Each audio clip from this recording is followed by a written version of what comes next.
Hey guys, today just quick video showing the use of the one newly released Y7100. So right ahead I've gonna attach it to two of my Corio cards. No, outdated versions, but that'll be fine. It's there. What I'll do is I'll show you from there as if it was from depot. Just enter here. Seats will be like this, so you just get in there and get out of them. And then I'll just tuck them in so you can have easy way all the way around. First thing you'll do is turn the main battery on, engine power, instrument power. You got everything. Now the first thing you'll do is you'll sit in here by the seat and get that throttle all the way to on. Then take that, hold that until you can hear an ignition sound, or until that shoots up. After you're done, just make sure you then install the engine like I almost did, and get it to 50. Make sure high tones are on 7-ish, 7 or 8. Once you've done that, if you're going to do with these, well, not this version, you shouldn't usually, both more, because assuming you're doing rescuing a train or emergency use, then you can go right ahead on this panel, and we've got this switch. If it's on, you'll have a bit more speed. If it's off, you'll be with the usual 50 kilometers an hour high torque mode to be displayed here. Once you've done that, first thing you'll do is use the handbrake. Get it all the way there until the handbrake's disabled. Once there, you can go back to sit. Like that. And there you go. Get your selector, depending on direction. I recommend you also at this point have turned on lights. Heating, maybe if you're feeling cold. And from that point on, you can just slowly push it. So I'm gonna... With about 2 cars, this can go 80 instead of its usual 100. So...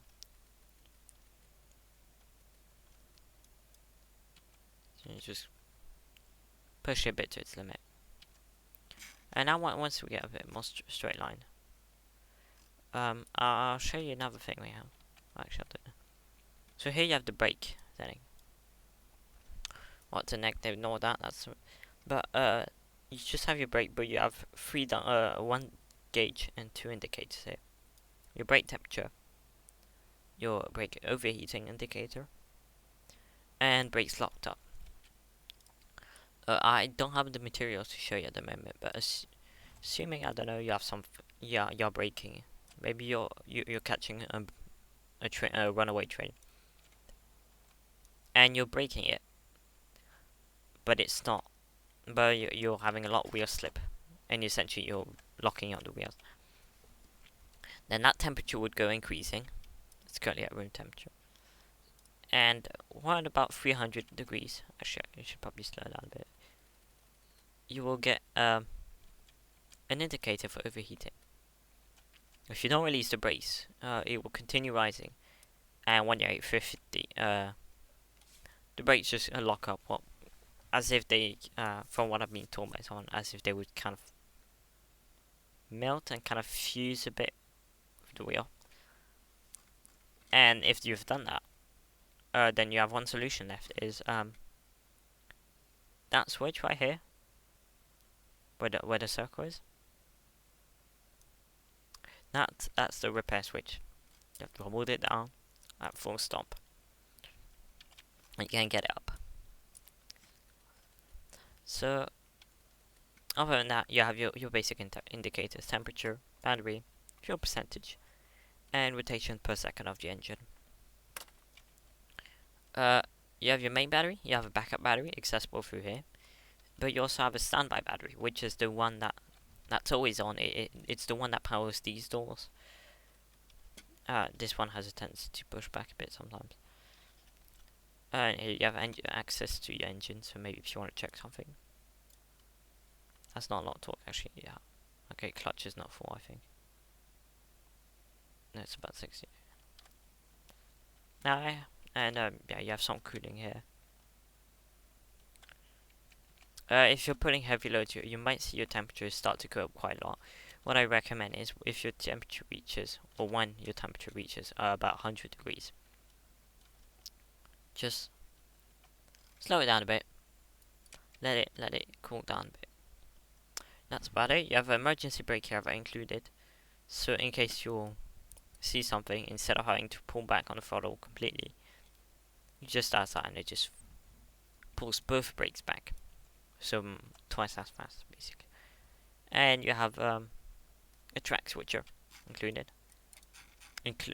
Well, to switch on, especially on mainline, if you're going a bit fast, you can always switch like that instead of having to manually come out the cab.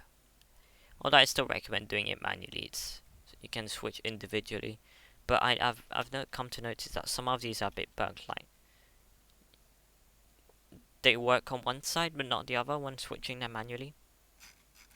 That could just be me. That's what I've personally observed. And that's about it. You have a horn as well. Like, and of course, I've not enabled these, which is actually an issue. These are the speed in kilometers an hour.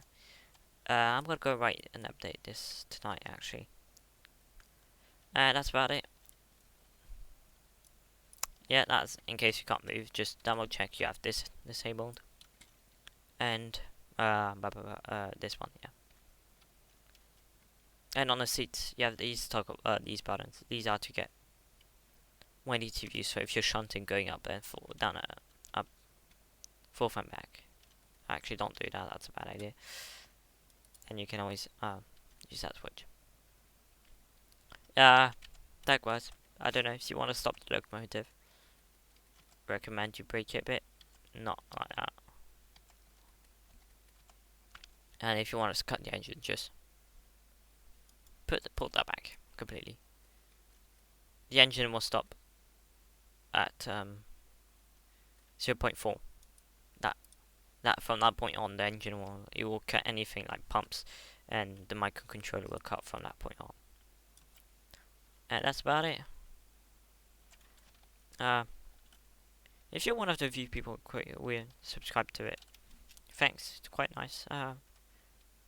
I personally, I'll be using this a lot myself. I've come to like it a lot. It's just small and it just works. If you have any questions, comments, or suggestions, you can just always ask me. And have yourself a nice day.